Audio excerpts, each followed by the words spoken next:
নমস্কার দর্শকবৃন্দু, কৃষকদের জন্য রয়েছে এই মুহূর্তে খুবই খুশির খবর। ঠিক কৃষক বন্ধু প্রকল্পের এইবার 2025 সালে কত তারিখে কৃষক বন্ধু প্রকল্পের টাকা ঢুকবে। অনেক কৃষক অধীর আগ্রহী রয়েছে এবার কৃষক বন্ধু প্রকল্পের কৃষকেরা কবে কৃষক বন্ধু প্রকল্পের টাকা পেতে চলেছেন। ঠিক সমস্ত কিছু বিস্তারিত আমরা আজকের এই ভিডিওর মাধ্যমে জানাতে চলেছি। ঠিক 2025-এ আপনারা এবার কৃষক বন্ধু প্রকল্পে টাকা কবে পাবেন, যেটা আপনাদের এবার কোন মরশুমের টাকা পাবেন, বা নতুন করে যে সমস্ত কৃষকেরা এখনও নাম নথিভুক্ত করেননি কিভাবে কৃষক বন্ধু প্রকল্পে নতুন করে নাম নথিভুক্ত করবেন। যারা এখনও পর্যন্ত নাম নথিভুক্ত করেননি, নাম নথিভুক্ত করবেন ভাবছেন, তাদের জন্যও রয়েছে আজকের জন্য ইনফরমেশনটি অবশ্যই গুরুত্বপূর্ণ হতে চলেছে, যেটি আপনারা এখন পর্যন্ত আপনাদের এই কৃষক বন্ধু প্রকল্পের রাজ্যের কৃষকদের 2টি কিস্তির মাধ্যমে টাকা দেওয়া হয়। যে সমস্ত কৃষকদের 1 একরের বেশি রয়েছে তাদেরকে 10,000 টাকা, যে সমস্ত কৃষকদের 1 একরের কম সেই সমস্ত কৃষকদেরকে 10,000 টাকা করে দেওয়া হয়। ঠিক এইবার কৃষক বন্ধু প্রকল্পের 2025 সালে কৃষকদের কবে টাকা ঢুকবে, কৃষক বন্ধু প্রকল্পের সমস্ত কিছু বিস্তারিত জানতে অবশ্যই ভিডিওটি শেষ পর্যন্ত দেখতে থাকবে, উপকারে আসবে। ভিডিও শুরু করার আগে আপনাদের কাছে ছোট একটি রিকোয়েস্ট, আপনারা যদি আমাদের চ্যানেলে প্রথমবার এসে থাকেন অবশ্যই চ্যানেলটিকে সাবস্ক্রাইবার করে পাশের অল নোটিফিকেশনটি অন করতে ভুলবে না। অবশ্যই কি বলা হয়েছে শেষ পর্যন্ত দেখুন, একটু না স্কিপ করে। কৃষক বন্ধু প্রকল্পে 2025 সালে কবে কৃষক বন্ধু প্রকল্পের টাকা কবে ঢুকবে, কৃষকদের ব্যাংক অ্যাকাউন্টে কি জানিয়েছে কৃষক বন্ধু প্রকল্পের কৃষকেরা কবে পাবেন, চলুন দেখে নেওয়া যাক। ঠিক কৃষক বন্ধু প্রকল্পের টাকা কবে ঢুকবে 2025 সালে। কৃষক বন্ধু প্রকল্পের সুবিধাভোগীদের কৃষকদের জন্য সবথেকে গুরুত্বপূর্ণ বিষয়টির মধ্যে একটি অত্যন্ত বিষয় হলো কৃষক বন্ধু প্রকল্পের টাকা কবে ঢুকবে 2025-এ। অনেক কৃষক অধীর আগ্রহী রয়েছে এবার কৃষক বন্ধু প্রকল্পে 2025-এ তাহলে কবে কৃষকেরা কৃষক বন্ধু প্রকল্পে টাকা পাবেন। যেহেতু কৃষক বন্ধু প্রকল্পের সুবিধাভোগীদের 2টি কিস্তির মাধ্যমে টাকা দেওয়া হয়, ঠিক এইবার কৃষক বন্ধু প্রকল্পের মাধ্যমে কবে ঢুকবে 2025 সালে জানতে পারা যাবে। বা সাধারণত এই প্রকল্পে বছরে 2টি কিস্তির যোগ্য কৃষকদের ব্যাংক অ্যাকাউন্টে সরাসরি টাকা পাঠানো হয়ে থাকে। তো আশা করি সকলেই জানেন প্রায় যে সমস্ত কৃষকেরা কৃষক বন্ধু প্রকল্পে নাম নথিভুক্ত করেছেন, টাকা পেয়ে আসছেন 2টি কিস্তির মাধ্যমে। ঠিক এইবার 2025 সালেও 2টি কিস্তির মাধ্যমে কৃষকদেরকে টাকা দেওয়া হবে। 2টি কিস্তির যোগ্য কৃষকদের ব্যাংক অ্যাকাউন্টে সরাসরি টাকা পাঠানো হয়ে থাকে, যার মধ্যে একটি আপনাদের একটি কিস্তি পাঠানো হয় জুন মাসে আর অপর কিস্তিটি আপনাদের ডিসেম্বর মাসে পাঠানো হয়।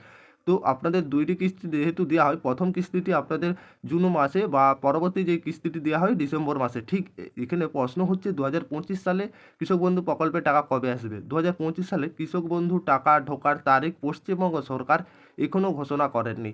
তো এখানে স্পষ্টভাবে কি বলা হয়েছে, যেটা 2025 সালে আপনাদের যে টাকাটা পেতে চলেছেন কৃষক বন্ধু প্রকল্পের, এখনও সরকারিভাবে কোনো ফাইনাল তারিখ ঘোষণা করা হয়নি। তবে খুব শীঘ্রই ঘোষণা করা হবে বলে আশা করা হচ্ছে। গত বছর যেটা সময়সূচি অনুযায়ী 2025 সালে প্রথমতম কিস্তির টাকা জুন মাসে এবং দ্বিতীয়তম কিস্তি ডিসেম্বর মাসে দেওয়ার সম্ভাবনা রয়েছে।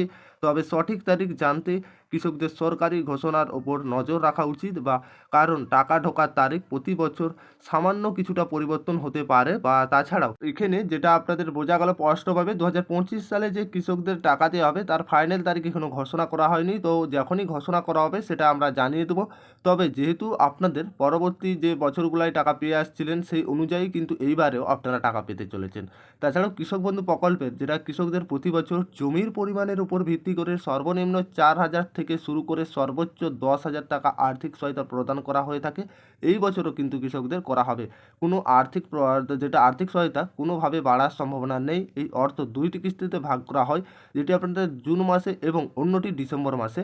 ঠিক এই বছরও আপনারা এই মাসেই আপনারা টাকা পেতে পারেন সম্ভবত। কোনো তারিখ এখন পর্যন্ত ঘোষণা করা হয়নি, যখন ঘোষণা করা হবে আপনাদেরকে জানিয়ে দেবো আমরা। কৃষকদের যেটা আপনাদের সাথে সংযুক্ত ব্যাংক অ্যাকাউন্টে যা ডিবিটির মাধ্যমে সরাসরি টাকা পাঠানো হয়ে থাকে। এছাড়া বাংলার শস্য বীমা যোজনার সুবিধারা আওতায় থাকা কৃষকরা প্রাকৃতিক দুর্যোগের কারণে ফসলের ক্ষতিপূরণ হলে ক্ষতিপূরণের টাকা পেয়ে থাকেন। কৃষকদের ফসলের ক্ষতিপূরণের শস্য বীমার মাধ্যমেও টাকা দেওয়া হয়। তাছাড়া যারা কৃষক বন্ধু প্রকল্পে এখন নতুন করে নাম নথিভুক্ত করবেন ভাবছেন তাদের জন্য এইবার কিন্তু আমরা সেটা জানিয়ে দেবো। ঠিক যারা নতুন করে আবেদন করবেন ভাবছেন, কৃষক বন্ধু প্রকল্পের আবেদন প্রক্রিয়াটি খুব সহজ। তবে একটি অনলাইনে কোনোভাবেই আবেদন করা যায়নি, অফলাইনে আবেদন করা যাবে। কৃষক বন্ধু প্রকল্পে যেটি আপনাদের আবেদনের সময় আপনার দিকে নিকটবর্তী কৃষি দপ্তরে যান এখন, বা কৃষক বন্ধু নতুন করে নিজের নামে নথিভুক্ত করতে আবেদনপত্র সংগ্রহ করতে হবে। তার মানে কৃষক বন্ধু প্রকল্পের আপনি আপনার নিকটবর্তী কৃষি অফিসে যান, সেখানে ফর্মটি সংগ্রহ করুন, ফর্ম থাকা প্রয়োজনীয় বিবরণ পূরণ করুন, বা ফর্মটি ঠিকঠাকভাবে সেখানে পূরণ করতে হবে। যেমন আপনার নাম, আধার কার্ড, ভোটার কার্ড, কৃষি জমির তথ্য এবং মোবাইল নম্বর, ব্যাংক অ্যাকাউন্টের তথ্য ইত্যাদি সমস্ত কিছু দিতে হবে। জমির মালিকানার কাগজপত্র এবং একটি ছবি সহ প্রয়োজনীয় নথি ফটোকপি সংযুক্ত করুন। সেই বা ফর্মটার সঙ্গে আপনাদেরকে সেখানে সমস্ত কিছু যেটা সংযুক্ত করতে হবে বা সংযুক্ত করা ডকুমেন্ট সহ পূরণ করা আবেদনপত্র জমা দিতে হবে। তারপরে জমা দেওয়ার পরে আপনি আপনাকে নম্বর সহ একটি রসিদ দিবে বা সেই রসিদ দিয়ে আপনাকে যেটা ভবিষ্যতের জন্য এই নম্বরটি গুছিয়ে রাখতে হবে। তাছাড়াও আপনার দিকে এই রসিদটা যেটা নাম্বার থাকবে সেটি ভবিষ্যতের জন্য গুছিয়ে রাখতে হবে। তাছাড়া আপনি আপনার নিকটবর্তী দুয়ারে সরকার ক্যাম্প থেকে এই পদ্ধতিটি অনুসরণ বা কৃষক বন্ধু প্রকল্পের নিজের নাম নথিভুক্ত করে নিতে পারেন খুব সহজে। আপনার এলাকায় যদি দুয়ারে সরকার ক্যাম্প হয়ে থাকেন আপনারা সেখানেও নতুন করে নাম নথিভুক্ত করতে পারেন।